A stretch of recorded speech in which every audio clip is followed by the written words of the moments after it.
Hello and welcome, my peoples. 'Tis I, your most slimmest, salt and skinny, prophet of all that's lean and politically unclean. When astrophysicist and white supremacist Micheal Hart wrote a book ranking the 100 most influential persons of history, he was met with much criticism from many in his home of the United States. His number one choice, to the surprise of literally everyone, was Mohammad, the prophet of Islam. This American, Jewish, white supremacist chose Mohammad as the most influential human being in history. If you are confused by this decision, you soon won't be. While I can't state for a fact and rank one person's influence over another, I can point out that some people are just more epic than others.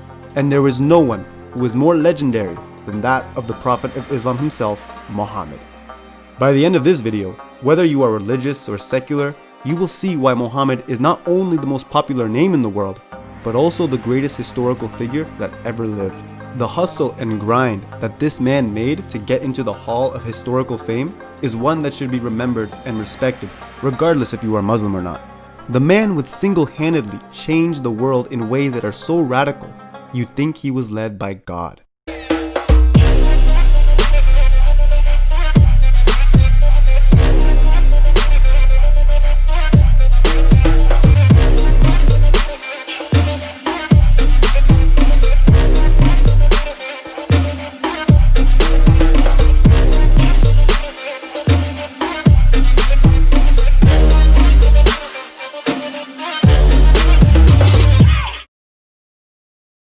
To truly appreciate the legacy of the Prophet Muhammad, you need to understand where and when he comes from.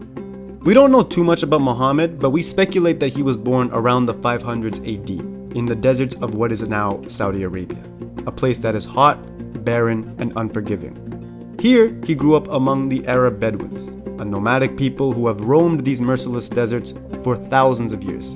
Like the sand they called home, these people were coarse, rough, irritating, and got everywhere. This diverse array of Semitic tribes spent much of their time robbing and killing one another to survive. It was a kill or be killed kind of world. The only solidarity people had was with their family and their tribe. The concept of an Arab people or nation didn't exist to the Arabs themselves. Instead, this was a land of bandits, mafias, and raiders, the worst people to bump into in the classical Middle East. You know in The Lion King when Mufasa is telling Simba when he's on top of the rock, everything the light touches is your kingdom, except that place where nothing grows and everyone there is trying to kill you? Yeah, that's pretty much how the rest of the world saw Arabia. To the imperial powers of Aksum, Rome, and Persia, who literally ruled the world around the peninsula, they saw the Arabs as barbaric, thieving scavengers who preyed on their trade caravans. These surrounding empires were the civilized world, with their fancy governments, economies, and one-god state religions, while Muhammad and the Arabs were seen as the most backwards and immoral people on the planet. The religion that Muhammad would grow up into followed many different types of deities via worshipping idols. Worshipping many different gods would only exacerbate the already divisive and hostile social climate in this place. But what all the Arabs agreed on in the end was that the rock that fell from the sky was cool. So cool, they made the rock its own personal cube, or Kaaba. The rock was so cool, an entire city was built around it in order to host all who had come to see it. The rock was so cool, its presence literally ceased the pride, rage, and vendettas all the Arabs had against one another, and allowed the worship of all gods to be welcome. And these are Arabs. Pride, rage, and vendettas is what they do best.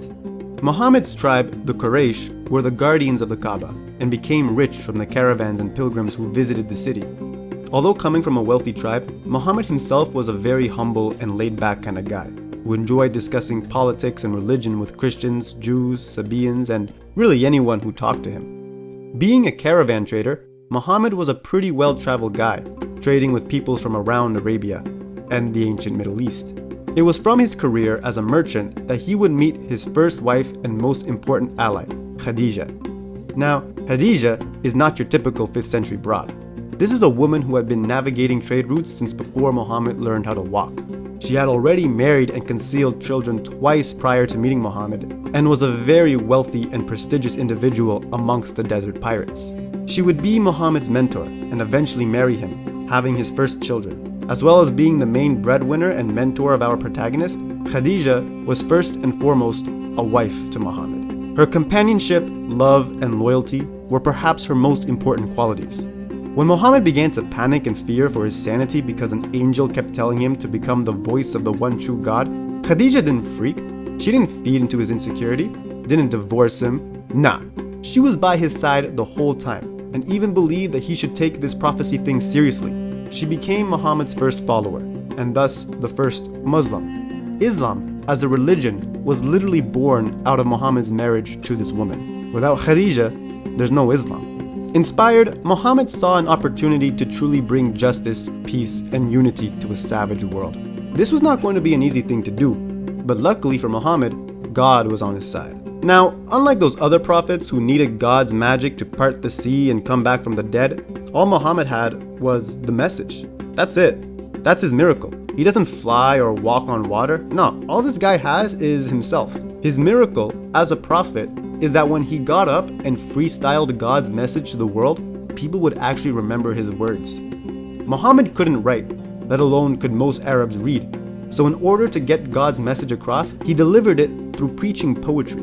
Muhammad literally rapped the entirety of what would later become known as the Quran, and his rhymes were so tight, everyone around him found it necessary to remember his lyrics. But like all the goats, Muhammad would have the establishment against him, and in this case, that was his own tribe.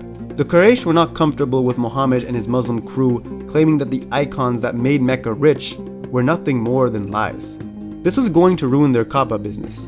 So, the Quraysh, Muhammad's own tribe and people, disowned him. His wife Khadijah and father figure uncle Abu Talib both died in the same year. Without the protection provided by his uncle, the Quraysh were in a position to take out Muhammad and his little Muslim movement. Having lost those he loved most and his tribe wanting him dead, Muhammad and his friends dipped Mecca for Yathrib, what we now call Medina.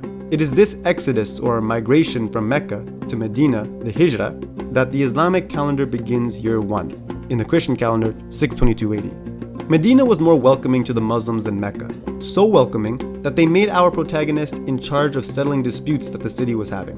Muhammad busted out a constitution that would not only stop the sectarian fighting between pagans and Jews, but he also gained more Muslim followers.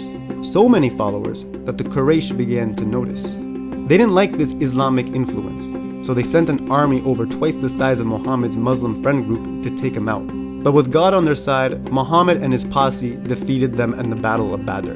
After having been victorious, Muhammad would receive more and more soldiers from the Quraysh in order for him and his groupies to slay. Muhammad and the Ummah were becoming major players in the Arabian mob game. Not even 10 years after he left Mecca as a refugee, Muhammad and his now army of thousands marched into Mecca, massacring not the people, but instead all the pagan idols. Mecca was now the official holy city of Islam, the faith of one God and now one people.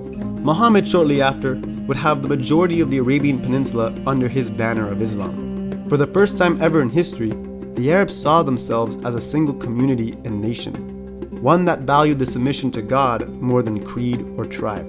This new Ummah would only grow even after Muhammad's passing.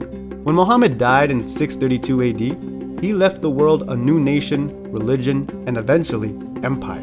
20 years after his death, his followers would overwhelm the Axumites, take the Roman Empire's wealthiest provinces, and completely absorb the Sasanian Empire into the Ummah. Just 20 years after his death, the Islamic Empire is already the supreme power of the Western Hemisphere. Within 100 years of his death, Muhammad's followers would conquer an area from the Iberian Peninsula to the Indus rivers. Only a century into this guy's death, and his empire is the biggest the world has seen thus far, outshining all other empires that came before. For hundreds of years after his death, the Islamic world was at the center of culture, riches, and technology. The language of Arabic, once only spoken in the oral tradition of the Bedouins, became the language of academia, medicine, science, and theology for much of the Common Era. Arabic, as a result, would end up being the mother tongue of over 400 million people, and the official language of the Quran, the fundamental text of a religion of almost 2 billion followers.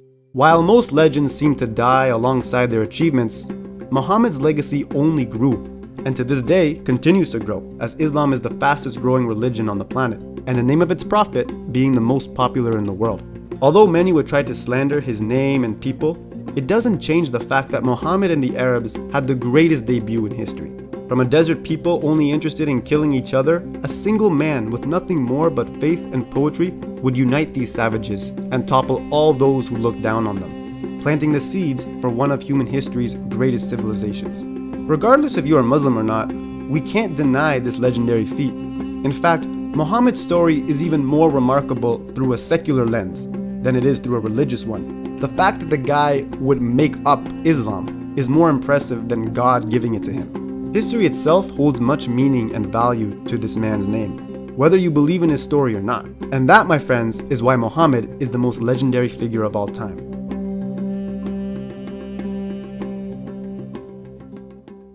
But of course, like all the greats, you get your fair share of haters. Next episode, we look into one of Muhammad's most influential haters, Tom Holland, a man who not only fails in trying to discredit Muhammad as a historical figure, but who also fails to be a credible historian, as this guy is going to be called out by a cartoon. Ma salama, and see you next time.